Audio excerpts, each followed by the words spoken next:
UKLO 1 year masters. No IELTS required up to 5 years visa. High visa success rate.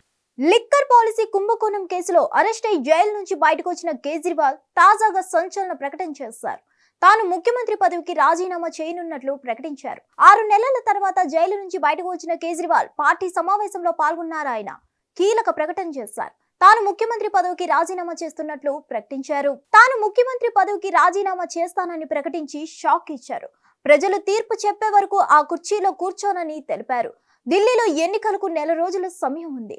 న్యాయస్థానం నుంచి తనకు న్యాయం జరిగిందని, ఇప్పుడు ప్రజా కోర్టు నుంచి న్యాయం కావాలని తెలిపారు.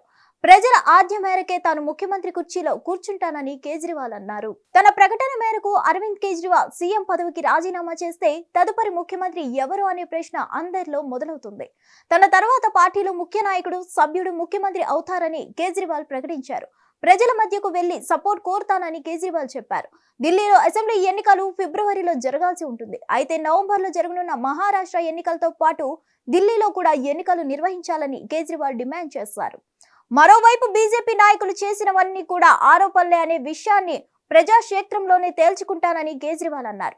అందుకే ముఖ్యమంత్రి పదవికి రాజీనామా చేయబోతున్నానని, వచ్చే ఏడాది ఫిబ్రవరిలో అసెంబ్లీ ఎన్నికలకు వెళ్తానని స్పష్టం చేశారు. తాను నిజాయితీ పరుడినని ప్రజలు భావిస్తే ఓటు వేస్తారని, అప్పుడే ముఖ్యమంత్రి కుర్చీలో కూర్చుంటానని అన్నారు. కొత్త ముఖ్యమంత్రి ఎవరనేది 2-3 రోజుల్లో నిర్ణయిస్తామని వెల్లడించారు. మరిన్ని అప్డేట్స్ కోసం stay tune to hit TV. Hit TV app ని డౌన్లోడ్ చేసుకోండి. ఇందులో short news, live news, entertainment movies అన్ని అవైలబుల్ గా ఉన్నాయి. Please download Hit TV app. Hit TV app. Hit TV app ని ఫ్రీగా డౌన్లోడ్ చేసుకోండి.